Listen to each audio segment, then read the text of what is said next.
Et Marie Chantrey et son invitée Valérie Ayé, tête de liste Renaissance aux élections européennes. Valérie Ayé, bonjour. Bonjour. Il n'y a en effet pas de jour férié quand on est en campagne. C'est l'actualité de la nuit d'abord, cet avertissement inédit de la part de Washington. Le président américain Joe Biden prévient qu'il ne livrerait pas d'armes, certaines armes à Israël, en cas d'offensive majeure contre Rafah dans la bande de Gaza. Est-ce que vous saluez cette fermeté ou est-ce qu'il est déjà trop tard ? Bon, je dirais que ce n'est pas à moi de commenter cette décision du président Biden, mais je partage sa préoccupation sur la situation humanitaire dans la bande de Gaza. Évidemment, Israël a le droit de se défendre après les attaques innommables du 7 octobre. Et c'est la position Israël de la doit France. aussi, c'est effectivement la position de la France. Israël doit respecter le droit international humanitaire et effectivement, la situation à Gaza aujourd'hui est intolérable. La situation au Proche-Orient et dans cette bande de Gaza qui s'est imposée dans cette campagne des Européennes avec encore cette semaine des blocages à Sciences Po dans certaines universités, avec des blocages d'étudiants qui dénoncent cette situation. Marine Le Pen parle d'entrisme de LFI dans ces universités avec une proposition simple, virer tout le monde, tous les étudiants qui bloquent et les enseignants qui cautionnent ces blocages. Est-ce que vous approuvez cette solution ? Je voudrais dire que je déplore que finalement on importe des pratiques qu'on voit d'ailleurs aux États-Unis sur cette question-là et Sciences Po notamment, c'est l'école de France et elle doit rester une école de dialogue et d'ouverture. Et je déplore également que certains partis politiques instrumentalisent ce conflit. Et de la récupération selon vous. Le maire de Nice, Horizon, Christian Estrosi, qui fait donc partie de votre majorité, à l'instar de Valérie Pécresse, annonce la suspension de subventions régionales à Sciences Po Menton. C'est une bonne décision pour vous ? Je laisse les élus en responsabilité prendre leurs décisions. Ce que moi j'appelle au calme, j'appelle au rétablissement du dialogue au sein des écoles qui doivent être des lieux de partage et d'enseignement. On évoquait la France insoumise. Manon Aubry, la tête de liste aux européennes, vous a accusé, vous et d'autres eurodéputés, d'être payés par des entreprises, dit-elle, des lobbies ou des États étrangers, en plus de votre indemnité d'élu. Vous avez menacé de déposer plainte si elle ne retirait pas son tweet, ce qu'elle n'a pas fait à date. Quand donc allez-vous déposer plainte ? Je vais déposer plainte dans les prochains jours. C'est inadmissible, scandaleux, ces accusations de lobby. Les seules rémunérations que j'ai perçues au tout début du mandat, ce sont des rémunérations d'élu local, parce que j'ai été élu local.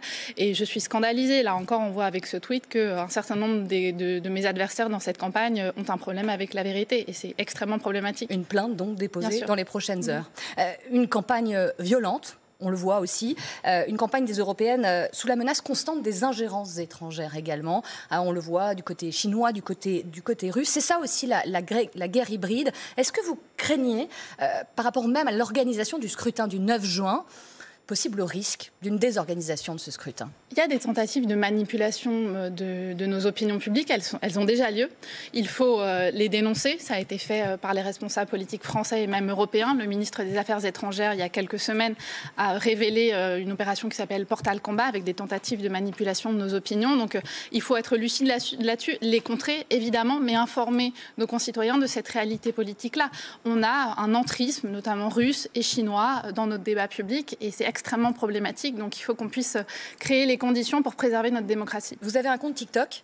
Je l'ai supprimé. Vous l'avez supprimé, oui, à l'instar de Raphaël Glucksmann qui dit que finalement cela pompe les données. Là aussi, on le sait, TikTok c'est un outil au service du régime chinois pour espionner, qui absorbe notre donnée. Et ce qu'il faut savoir aussi, c'est que TikTok n'a pas les mêmes algorithmes selon qu'on parle des enfants chinois ou des enfants occidentaux. Donc il y a en plus la volonté, au-delà de l'espionnage de la part du gouvernement chinois, entre guillemets, d'envoyer des messages différents entre les enfants chinois et les enfants occidentaux. Cette semaine, vous avez présenté votre programme, 48 propositions pour que l'Europe ne meure pas. Le Rassemblement national est largement en tête dans les intentions de vote. Si elle arrivait en tête, c'est un risque que l'Europe meure selon vous ? Moi, je ne me résous pas à voir le Rassemblement national si haut dans les sondages. Et ce que je dis aux Français, c'est attention, nous sommes dans un moment de bascule. Nous sommes dans un moment de bascule. Le monde a changé. Les chamboulements du monde, la guerre aux portes de l'Union européenne. On vient d'en parler, des puissances extérieures qui nous menacent. On est aussi dans un moment où il y a une compétition internationale d'un point de vue économique qui est de plus en plus forte et où nos valeurs démocratiques, elles sont remises en cause. Dans votre programme, il y a ce bouclier commercial européen, forme de protectionnisme aussi aussi. L'Europe d'abord, le jour où le président chinois était en France, accueilli en grande pompe par le président de la République. Est-ce que vous considérez qu'on a été trop naïf vis-à-vis de la Chine, l'usine du monde qui a inondé finalement toutes nos productions européennes? Oui, on a été trop naïf vis-à-vis de la Chine. Quand on a laissé les Chinois acheter le port du Pirée en Grèce, quand on a laissé la Chine inonder nos marchés avec des panneaux photovoltaïques sursubventionnés, évidemment qu'on a été trop naïf. Maintenant, il faut s'armer, il faut soutenir nos industries notamment dans le secteur des batteries électriques, notamment. Il faut mettre en place un bouclier commercial, c'est-à-dire réciprocité. Si les Chinois ne laissent pas nos entreprises accéder au marché public chinois, eh bien pourquoi y aurait-il accès chez nous? Et nous devons aussi être offensifs dès lors qu'il y a une agression commerciale de la part d'un partenaire, que ce soit la Chine ou un autre partenaire. Alors il faut qu'on puisse se mettre à niveau et aussi être offensif d'un point de vue commercial. Vous parlez des véhicules électriques, 10 millions de véhicules propres en Europe, c'est un objectif de production. Là aussi, est-ce que c'est réaliste? Est-ce que vous y croyez vraiment? C'est ambitieux, mais c'est réaliste, tout à fait. On voit déjà dans les prochains mois, dans le Dunkerquois, 20 000 emplois qui seront créés pour produire des batteries pour les voitures électriques. Oui, c'est une exigence absolue.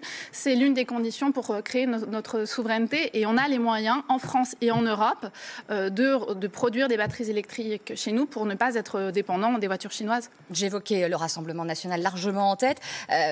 Les Français font le pont ce week-end, mais pas vous, tout le gouvernement, pas votre gouvernement, mais sur le pont. Il y a urgence aujourd'hui à se mobiliser. La campagne européenne n'est pas forcément dans la tête de tous les Français, très clairement. Alors, la campagne n'est pas encore dans la tête de tous les Français, mais il nous reste un mois pour dire aux Français qu'il y a une élection le 9 juin, que c'est une élection importante, qu'on est à un moment de bascule et qu'il faut qu'on prenne les bonnes décisions en européen et qu'on a un risque de donner les clés du camion à l'extrême droite qui pourrait créer un groupe minoritaire d'opposition, une minorité de blocage au Parlement européen qui ferait que si on se projette dans le mandat qui vient de se passer, on n'aurait pas eu de plan de relance, par exemple. Gabriel Attal devait être clairement anti-Bardella. Ça ne marche pas forcément. L'ensemble du gouvernement est mobilisé dans cette campagne et on n'a pas à se forcer pour ça parce qu'on a parlé d'Europe depuis le premier jour avec le président de la République et on est sincèrement européen. Valérie Ayé, merci beaucoup d'avoir été avec nous. La suite, c'est avec vous, Voice.